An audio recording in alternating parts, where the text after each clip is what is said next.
আসসালামু আলাইকুম। আমি রনি আহমেদ সালাফি। ডক্টর এনায়েতুল্লাহ আব্বাসী শবে বরাত নিয়ে যে মিথ্যে তথ্য দিয়েছে এবং ভুল বলেছে, সে বিষয় নিয়ে আজকে কথা বলবো এবং প্রমাণ দিব ডক্টর এনায়েতুল্লাহ আব্বাসী কোরআনের আয়াত নিয়ে মিথ্যে বলেছে। চলুন কথা না বাড়িয়ে আগে প্রথমত এনায়েতুল্লাহ আব্বাসী যে ভিডিওটিতে যা বলেছে সেই ভিডিওটি আগে দেখে নেই।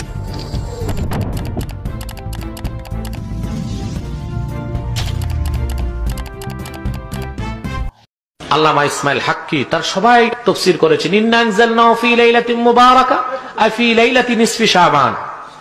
নিশ্চয় এই কোরআন আমি অবতরণ করেছি শাবান মাসের মধ্যরাতে। সুবহানাল্লাহ বলেন। 15 শাবান রাতে, 15 শাবান রাতে, অর্থাৎ 14 শাবান দিবাগত রাত, 14 শাবান দিবাগত রাতে। তো কোরআন নাজিল হয়েছে লাইলাতুল বারাতে, ঠিক কি না? এই জন্য এই রাতের মর্যাদা এত বেশি। তো ভিডিওটি আমরা দেখতে পেলাম এবং তিনি ভিডিওতে বললেন যে শবে বরাত রাতে কোরআন নাজিল হয়েছে। তো আজকে আমি সেই বিষয়টি আজকে ক্লিয়ার করব। প্রথমেই আমি একটি কিতাবের আশ্রয় নিব এবং সাহায্য নিব, আর সেটি হচ্ছে আমার হাতে রয়েছে হচ্ছে আপনার ইবনে কাসির, তাফসিরে ইবনে কাসির। আপনারা দেখতে পাচ্ছেন তাফসিরে ইবনে কাসির, আর এটি হচ্ছে ইসলামী ফাউন্ডেশন থেকে প্রকাশিত হয়েছে। আর ইসলামী ফাউন্ডেশনের রেফারেন্স তো অবশ্যই স্ট্রং হবে, আপনারা ভালো করেই জানেন। আর এখান থেকে আমি রেফারেন্স দিচ্ছি ইবনে কাসির আসলেই কি বলেছে এই বিষয় সম্পর্কে।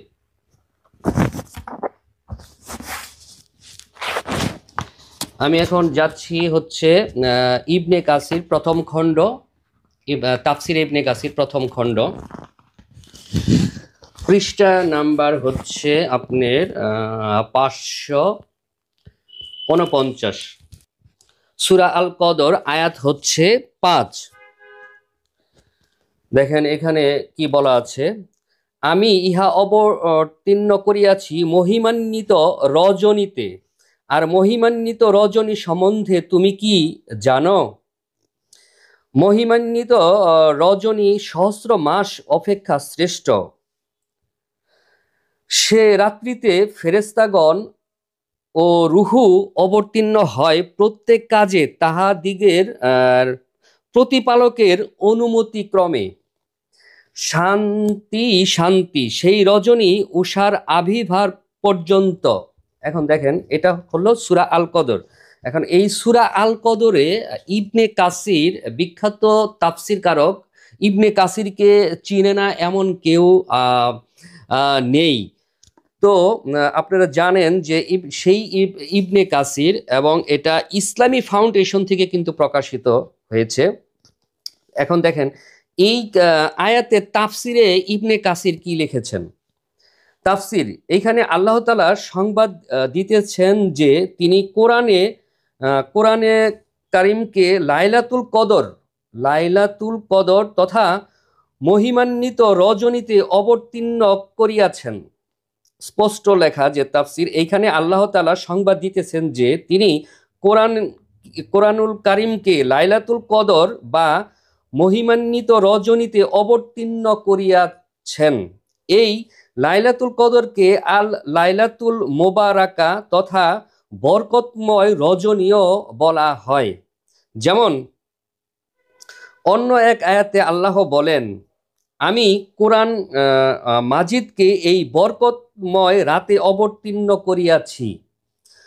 বস্তুত লাইলাতুল কদর ও লাইলাতুল মোবারাকা একই রজনী, ইহা রমজান মাসের একটি রাত। খুবই স্পষ্ট ক্লিয়ার তাফসির যে ইহা রমজান মাসের একটি রাত। আমি আবারও বলছি যে ইহা রমজান মাসের একটি রাত।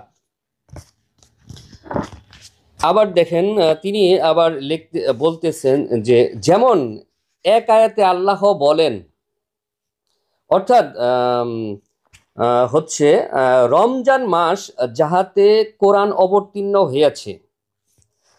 আল্লাহ তাআলা আরেকটি আয়াতে বলতেছেন যে রমজান মাসে আল্লাহ তাআলা কোরআন অবতীর্ণ করিয়াছে। খুবই স্পষ্ট পরিষ্কার ভাষায় এখানে লেখা। এছাড়া তিনি এখানে আরো বেশ কিছু হাদিসেরও রেফারেন্স এনেছেন, যেমন আবু হুরাইরা রাদিয়াল্লাহু আনহু থেকে বর্ণনা করেন যে আবু হুরাইরা রাদিয়াল্লাহু আনহু বলেন রাসূল সাল্লাল্লাহু আলাইহি ওয়াসাল্লাম বলেছেন যে রমজানের ২৭ কিংবা ২৯ তম রাত হইল লাইলাতুল কদর। আবার দেখেন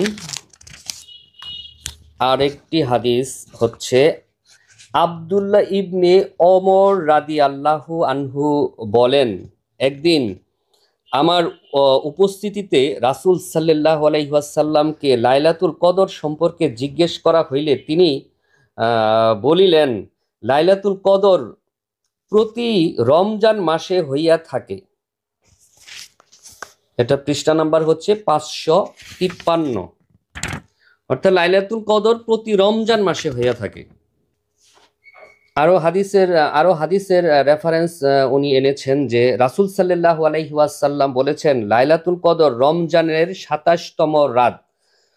পূর্বসরী বহু সংখ্যক আলিমের মতো উহাই, ইমাম আহমেদ ইবনে হাম্বল এর মাসলাকও ইহাই, এবং ইমাম আবু হানিফা রাহমাতুল্লাহ হইতে এইরূপ মত পাওয়া যায়। দেখেন এখানেই শেষ নয়, এখানে আরো হাদিসের রেফারেন্স রয়েছে যে উবাদা ইবনে সামিদ রাদিয়াল্লাহু আনহু রাসূল সাল্লাল্লাহু আলাইহি ওয়াসাল্লামকে লাইলাতুল কদর সম্পর্কে জিজ্ঞেস করিলে তিনি বলিলেন, লাইলাতুল কদর রমজান মাসে হয়, অতএব তোমরা রমজান মাসের শেষ দশকে উহা অনুসন্ধান করো, কারণ শেষ দশকের ২১, ২৩, ২৫, ২৭ ও ২৯ অর্থাৎ যে কোনো বেজর রাত্রিতে কিংবা শেষের রাত্রে শবে কদর হইয়া থাকে।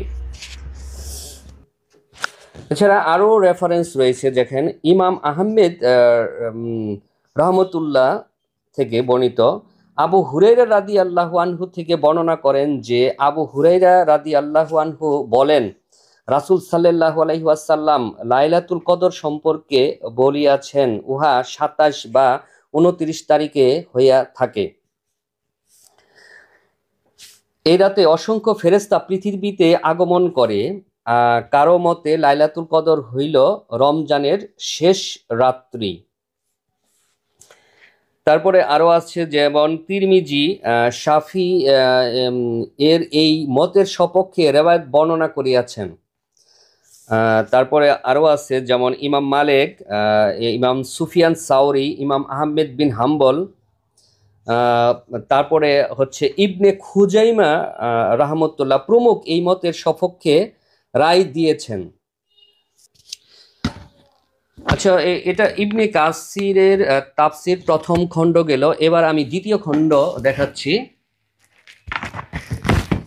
এবার আমি ইবনে কাসিরেরই হচ্ছে ইসলামী ফাউন্ডেশন থেকে প্রকাশিত দ্বিতীয় খণ্ডে থেকে কিছু রেফারেন্স দেখাবো। দ্বিতীয় খণ্ডের চলে আসেন হচ্ছে আপনি ৯৭ পেজে। এখানে দেখেন সূরা বাকারার ১৮৫ নাম্বার আয়াত, মাহে রমজান হইল সেই মাস যাহাতে আল কোরআন অবতীর্ণ হয়। তাহলে বোঝা যাচ্ছে যে এখানে সূরা আল বাকারার ১৮৫ নাম্বার আয়াতে বলা হচ্ছে যে মাহে রমজান হইল সেই মাস যাহাতে আল কোরআন অবতীর্ণ হয়। তাহলে কি আরো সন্দেহ থাকার কথা? মাহে রমজান হইল সেই মাস যাহাতে আল কোরআন অবতীর্ণ হয়, উহা মানুষের জন্য পথ নির্দেশনার প্রমাণপঞ্জি ও সত্য মিথ্যার মানদণ্ড। অতঃপর তোমাদের মধ্যে যাহারা সেই মাসটি পাইবে সেক্ষেত্রে তাহাদের রোজা থাকা চাই, আর যাহারা অসুস্থ কিংবা ভ্রমণরত তাহারা অন্য দিনগুলিতে ইহা পূর্ণ করিবে।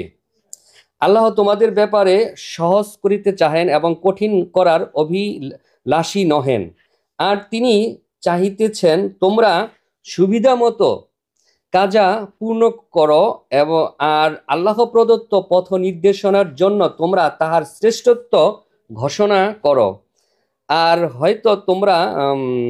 হয়তো তোমরা কৃতজ্ঞতা প্রকাশ করিবে।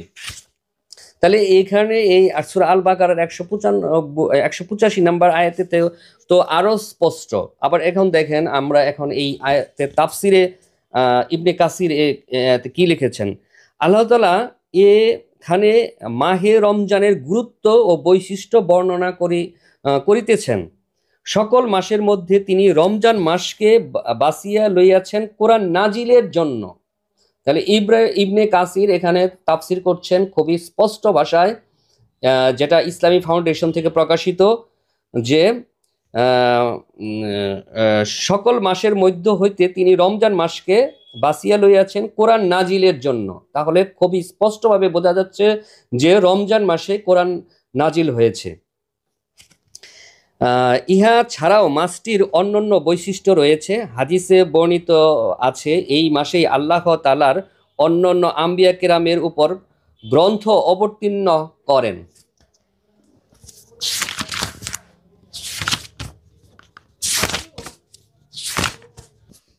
মহতারাম হাজিরিন, যারা বলে যে কোরআন শাবান মাসে নাজিল হয়েছে, তাদের একটি দলিল হচ্ছে সূরা দোখান। আসলে কি সূরা দোখানে বলা হয়েছে যে কোরআন শাবান মাসে নাজিল হয়েছে? চলুন আমরা সেই দলিলটি একটু পর্যালোচনা করি।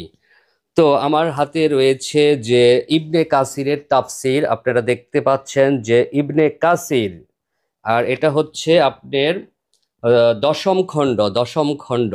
সো চলেন আমরা সেই সূরা দোখান সম্পর্কে একটু জেনে নেই।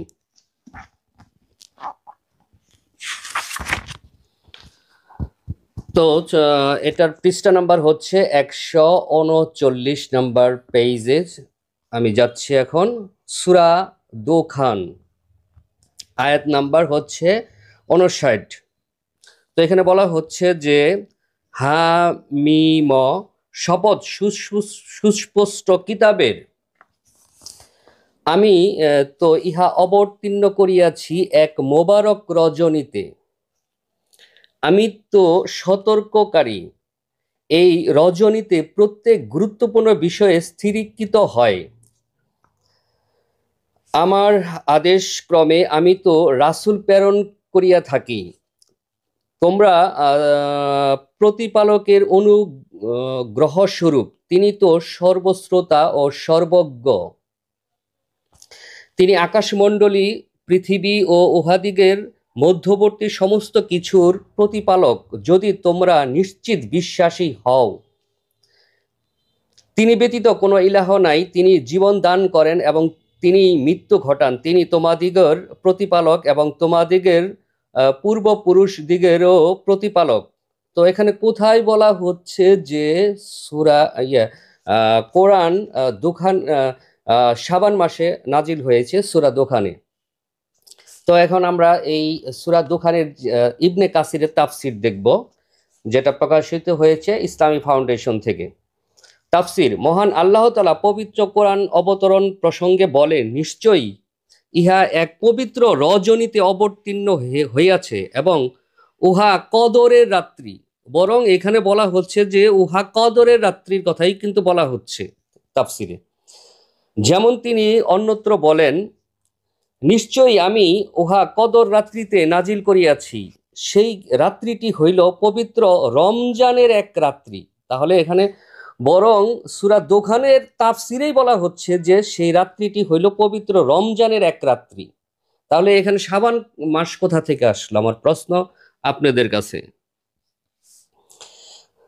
যেমন তিনি অন্যত্র বলেন, অন্য একটি আয়াতে বলেন হচ্ছে, আর এই আয়াতটি হচ্ছে সূরা বাকারার 185 নম্বর আয়াত, আর রমজান হইল সেই মাস যাহাতে কোরআন অবতীর্ণ হইয়াছে। আবার দেখেন, আমি যে সূরা বাকারার কথা বললাম, এখানে তাই বলা হচ্ছে যে সূরা বাকারার তাফসিরে ইহার সমর্থনে বহু হাদিস উদ্ধৃত রয়েছে। তাহলে এর সপক্ষেও অনেক হাদিস রয়েছে, তাই এখানে উহার পুনরাবৃত্তি নিষ্প্রয়োজন। ইকরামার বর্ণনার ভিত্তিতে যাহারা বলেন, আবারও বলছি যে ইকরামার বর্ণনার ভিত্তিতে যাহারা বলেন 15ই শাবানের রাত্রিতে কোরআন অবতীর্ণ হইয়াছে, তাহাদের অভিমতের সম্ভবতা সুদূর পরাহত। কারণ রমজানের সপক্ষে কোরআনের সুস্পষ্ট আয়াত রয়েছে। তাহলে দেখা যাচ্ছে যে রমজানে কোরআন নাজিল হয়েছে, এর পক্ষে সুস্পষ্ট আয়াত থাকার পরও কেন মানুষ গোঁড়ামি করে বলে যে কোরআন শাবান মাসে নাজিল হয়েছে? ইবনে কাসিরের তাফসির থেকে এটা খুবই স্পষ্ট। মহতারাম হাজিরিন, আমার কাছে আরেকটি বই রয়েছে, যেটা নাকি হচ্ছে রিয়াদুস সালিহিন। দেখেন আপনারা বইটি, তো এই বইটি আপনারা যারা ফেসবুক ইউজ করেন তারা প্রায় সময় দেখবেন যে এই রিয়াদুস সালিহিনের কথা, তো এখানে রিয়াদুস সালিহিনের কথা বলা হচ্ছে। আর এই বইটি লিখেছে ইমাম নববী রাহিমাহুল্লাহ। এটা আহমদুল্লাহ হুজুর, ভাইরাল হুজুর, আপনারা সবাই আহমদুল্লাহ হুজুরকে চিনেন। উনি এই বই সম্পর্কে বলেছিলেন যেন এই বইটি প্রত্যেকের ঘরে ঘরে থাকে। তো রিয়াজুস সালেহিন কি বলা হয়েছে, ইমাম নববী কি বলেছে, তো আমি সেখানে যাচ্ছি।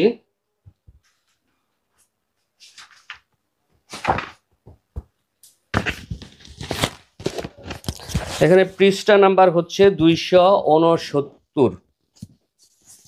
কোরআনে শবে কদরের ফজিলত বলা হচ্ছে যে মহান আল্লাহ পবিত্র কোরআনে এই রাতের নামেই একটি সূরা অবতীর্ণ করেছেন। ফজিলতের জন্য এটাই যথেষ্ট, অন্য কোনো ফজিলত না থাকলেও এই নামটাই এই রাত্রির শ্রেষ্ঠত্ব প্রমাণ করে। এ সূরায় আল্লাহ বলেন, আমি তা, অর্থাৎ ব্রেকেটে লেখা হয়েছে যে কোরআন, আমি তা কোরআন লাইলাতুল কদরে অবতীর্ণ করেছি, অর্থাৎ স্পষ্ট দলিল, আমি তা কোরআন লাইলাতুল কদরে অবতীর্ণ করেছি। হে নবী, আপনি কি জানেন লাইলাতুল কদর কি? লাইলাতুল কদর 1000 মাস থেকে উত্তম। এ রাত্রিতে ফেরেশতা ও রূহু জিবরাইল আলাইহিস সালাম তার রবের নির্দেশে প্রত্যেকটা বিষয়ের জন্য অবতীর্ণ হন। সালাম বর্ষিত হয় বান্দাদের উপর এবং তা ফজরে উদিত হওয়া পর্যন্ত থাকে। সূরা কদর আয়াত 1 থেকে 5। এখানে স্পষ্ট শবে কদরের কথাই বলা হচ্ছে। আর শবে কদর আয়াতেই এখানে সুস্পষ্ট রেফারেন্স রয়েছে।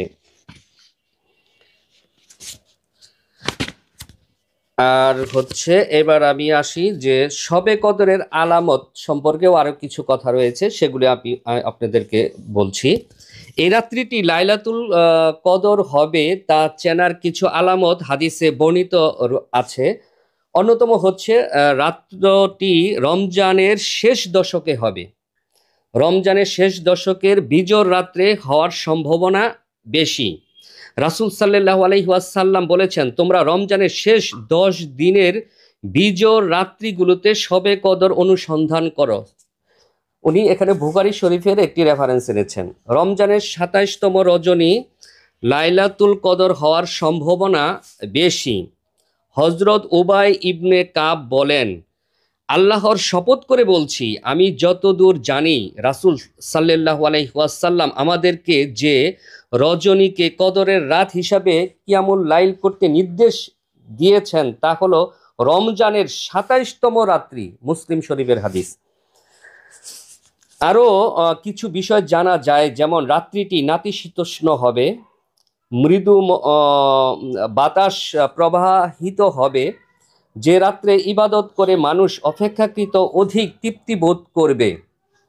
সকালে হালকা আলোক রশ্মি সহ সূর্যোদয় হবে, যা হবে পূর্ণিমা চাঁদের মতো। সহিহ ইবনে খুজাইমা 2190। শবে কদরের আমল। হযরত আয়েশা সিদ্দিকা রাদিয়াল্লাহু আনহা বলেন, রাসূল সাল্লাল্লাহু আলাইহি ওয়াসাল্লাম ইরশাদ করেছেন, তোমরা মাহে রমজানের শেষ দশকের বিজোড় বিজোড় রাতগুলোতে লাইলাতুল কদর তালাশ করো, বুখারী 2017। তাহলে খুব স্পষ্ট রেফারেন্স রয়েছে যে এখানে যে পবিত্র কোরআন যে রমজান মাসে এবং লাইলাতুল কদরে নাজিল হয়েছে, এটা আর বলার অপেক্ষা রাখে না। এখানে তো এক ভিন্ন ব্যাখ্যা করে কিংবা গোঁড়ামি করে, এখানে ভিন্ন ব্যাখ্যা করে কিংবা গোঁড়ামি করে কোনো লাভ নেই। মহতারাম হাজিরিন, এবার আমি আলোচনা করব কোরআন এবং হাদিস থেকেই শবে বরাত পালন করা কিংবা উদযাপন করা, দিনের মধ্যে ইবাদতের নিয়তে তা পালন করা যে একটি বিদাত পদ্ধতি, তার বিষয় নিয়ে। ইসলামী চন্দ্রমাস শাবানের 14 তারিখ দিবাগত রাত্রিটি ভারতীয় উপমহাদেশে শবে বরাত নামে পরিচিত। এই রাত্রিতে শবে বরাতের নামে যেসব কর্মকাণ্ড করা হচ্ছে তার ভিত্তি কোরআন এবং হাদিসে কোথাও পাওয়া যায় না। এটা ইসলামের সোনালী যুগের 400 বছর পর বারমাকা নামক এক শ্রেণী অগ্নিপূজকদের দ্বারা আবিষ্কৃত একটি বিদাত। এবার আসি, শবে বরাতের অর্থ শব অর্থাৎ রাত্রি, আর বরাত অর্থ মুক্তি। তাই শবে বরাতের অর্থ হচ্ছে মুক্তির রাত্রি। এখানে শব ফার্সি শব্দ আর বরাত আরবি শব্দ, অর্ধেক ফার্সি আর অর্ধেক আরবি শব্দ যোগে কোনো আরবি নাম হতে পারে না। আর এ শব্দ সম্পর্কে কোরআন এবং হাদিস থেকে কোথাও কোনো তথ্যও পাওয়া যাবে না। তবে বিভিন্ন দুর্বল ও জাল হাদিসে শবে বরাতের রাত্রিকে লাইলাতুল নিফসে মিন শাবান বা অর্ধেক শাবানের রাত্রি বলে উল্লেখ করা হয়েছে। ইসলামী সন 400 হিজরির পূর্বে সকল অগ্নিপূজকদের রাজ্যসমূহ মুসলিমদের দখলে এসে যায়। এরই মধ্যে বারমাকা নামক এক শ্রেণীর অগ্নিপূজক প্রকাশ্যে ইসলাম গ্রহণ করে, কিন্তু সত্যিকার অর্থে মনে প্রাণে তারা অগ্নি পূজাই থেকে যায়। তাই এরা মুসলিমদের ছদ্মবেশে অগ্নি পূজার এক নতুন পন্থা হিসাবে উদ্ভাবন করে শবে বরাত নামক এই বিদাতটি। তারা শবে বরাতের এ সালাতের জন্য মসজিদের ভিতরে ও বাইরে অসংখ্য আলো জ্বালাতো, সম্পূর্ণ মসজিদকে আলোতে ডুবিয়ে রেখে অগ্নি মন্দিরে পরিণত করত। এভাবে আগুন দিয়ে গোটা মসজিদকে সাজিয়ে যখন সালাত আদায় করত, তখন তাদের চারিদিকেই থাকতো আগুন। এ সালাত আদায় করার উদ্দেশ্য আল্লাহকে সন্তুষ্ট করা নয়, বরং আগুন পূজা ও আগুনকে সাজদা করা। বারমাকা নামক যে মুসলিম নামধারী ছদ্মবেশী অগ্নিপূজকদের ফাঁদে পা দিয়ে সরলমনা এবং অশিক্ষিত মুসলিমরাও মসজিদে জমা হতো। 448 হিজরিতে মসজিদুল আকসায় সর্বপ্রথম শবে বরাতের এই বিদাত পদ্ধতি শুরু হয়। এভাবেই ভারতীয় উপমহাদেশে এই বিদাতি কর্মকাণ্ড শুরু হয়ে এ পর্যন্ত চলছে। কিন্তু দুর্ভাগ্য ব্যাপার যে মুসলিম জনগোষ্ঠী এখনো এর উদ্দেশ্য বুঝতে না পেরে এটাকে ধর্মীয় একটি গুরুত্বপূর্ণ দিবস মনে করে এই বিদাতি আমল করে চলছে। অথচ রাসূল সাল্লাল্লাহু আলাইহি ওয়াসাল্লাম বলেছেন, যে ব্যক্তি আমার শরীয়তে এমন কিছু নতুন আবিষ্কার করে যা তার অঙ্গীভূত নয়, তা প্রত্যাখ্যিত এবং তা বাতিল। সহিহ বুখারী হাদিস নাম্বার 2679। রাসূল সাল্লাল্লাহু আলাইহি ওয়াসাল্লাম শবে বরাতে জাগেননি, বরং লাইলাতুল কদরেই নিজেও জেগেছেন এবং তার পরিবার পরিজনকেও জাগ্রত থাকতে নির্দেশ দিয়েছেন। সহিহ বুখারী হাদিস নাম্বার 2024। শবে বরাতের নামে যা করা হচ্ছে তা হচ্ছে সন্ধ্যা হলে নারী ও পুরুষের গোসল করা, নতুন পোশাক পরিধান করা, মসজিদকে আলোকসজ্জায় সজ্জিত করা, পটকাবাজি ফুটানো, আতশবাজি করা, বাড়ি ঘর কবরস্থান ও মসজিদে মোমবাতি ও আগরবাতি জ্বালানো, হালুয়া রুটি খাওয়া ও বিতরণ করা, সারা রাত জেগে 100 রাকাত সালাত আদায় করা, মিলাদ পড়া, কোরআন তেলাওয়াত ও খতম পড়ানো, কবরস্থানে গিয়ে মৃত ব্যক্তির জন্য দোয়া করা, এই রাত্রে মৃত ব্যক্তিদের রুহু আত্মীয় স্বজনদের সাথে সাক্ষাৎ করতে আসে বলে সারা রাত জেগে বসে থাকা ইত্যাদি, এগুলো সবই বিদাত। এ সম্পর্কে রাসূল সাল্লাল্লাহু আলাইহি ওয়াসাল্লাম বলেছেন, দিনের মধ্যে নতুন কিছু সংযোজনের ব্যাপারে তোমরা সাবধান, কারণ প্রতিটি নতুন সংযোজন আহ, হচ্ছে বিদাত, আর প্রতিটি বিদাতই হচ্ছে গোমরাহি। মুসলিম মিশকাত হাদিস নাম্বার 134। ইবনে আব্বাস, ইবনু ওমর, মুজাহিদ, কাতাদা, হাসান বসরি রাদিয়াল্লাহু আনহু সহ অন্যান্য তাফসিরবিদ লাইলাতুল মুবারাকা বলতে শবে কদরকে উল্লেখ করেছেন, যা রমজান মাসে আগমন করে, অর্থাৎ রমজানের 21, 23, 25, 27 ও 29 রাত্রগুলোর যে কোনো একটি রাত। রেফারেন্স ইসলামী বিশ্বকোষ, 23 খণ্ড 49 পৃষ্ঠা। লাইলাতুল বারাত অর্থাৎ মাগ ফিরাতের রাত্রি বিশ্ব বিখ্যাত তাফসির কারক ইবনু কাসিরের লেখক হাফিজ ইমামুদ্দিন ইবনে কাসির রাহমাতুল্লাহ বরাতের রাত্রিতে তাকদির বন্টনের হাদিস উল্লেখের আগে বলেন, এই হাদিসটি হচ্ছে মুরসাল, এর দ্বারা কোরআনের সিদ্ধান্তকে পাল্টানো যায় না। সূরা আদ-দুখানের 4 নং আয়াত সম্পর্কে ইবনে কাসির বলেন যে সে রাত্রিটি হচ্ছে কদরের রাত্রি, যেটা শবে বরাতের রাত, সেটা শবে বরাতের রাত্রি নয়। এ বিষয়টা ইতিপূর্বে আমি ইবনে কাসিরের তাফসির থেকে আপনাদেরকে ভিডিও আকারে আমি দেখিয়েছি। আল্লাহ তাআলা বলেন, আমি বারাকাত সমৃদ্ধ রাত্রিতে কোরআন অবতীর্ণ করেছি। সূরা আদ-দুখান 3। অন্য জায়গায় আল্লাহ তাআলা বলেন, আমি কদরের মহিমান্বিত রাত্রিতে কোরআন অবতীর্ণ করেছি। সূরা আল কদর 1। এ কদরের রাত্রিটি যে রমজান মাসে, তার প্রমাণ পবিত্র কোরআনুল কারীম থেকেই পাওয়া যায়। যেমন আল্লাহ তাআলা বলেন, রমজান মাসেই আমি কোরআন অবতীর্ণ করেছি। খুবই স্পষ্ট আয়াত, রমজান মাসেই আমি কোরআন অবতীর্ণ করেছি। সূরা আল বাকারা 185। বিশ্ববিখ্যাত আলিম, হাদিস বিশেষজ্ঞ ও সৌদি আরবের ফতোয়া বিভাগের সাবেক প্রধান আল্লামা আব্দুল আজিজ আব্দুল্লাহ বিন বাজ বলেছেন, বর্তমানে প্রচলিত বিদআত সমূহের মধ্যে একটি হচ্ছে শবে বরাত পালন করা। কিছু সংখ্যক লোক ধর্মের নামে এটা চালু করে দিয়েছে, অথচ শরীয়তে এর সমর্থনে যে সকল জয়ীফ হাদিস পেশ করা হয় তার কোনোটার উপরই নির্ভর করা যায় না।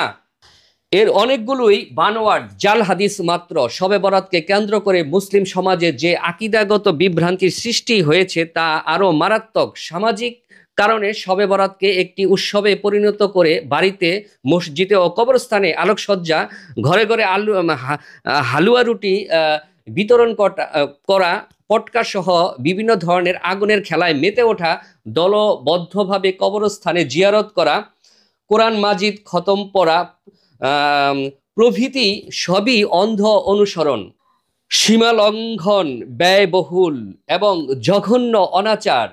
আত-তাহজিরু মিনাল বিদআ, হাফিজ মাওলানা রুহুল আমিন কর্তৃক বাংলা অনুবাদকৃত বই, এর 19 ও 26 পৃষ্ঠা।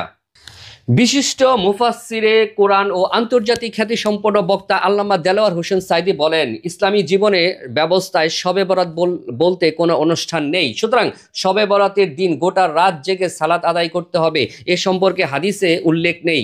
আপনার ইচ্ছা হলে আপনি যে কোনো দিন আপনি খুশি মতো নফল সালাত আদায় করতে পারেন। রেফারেন্স গবেষণা সাময়িকী আল বাসায়ের, সিরাতুন্নাবী, 1424 হিজরির সংখ্যা। আল্লাহ তাআলা আমাদের সকলকে সঠিক বুঝ দান করুন, আমিন।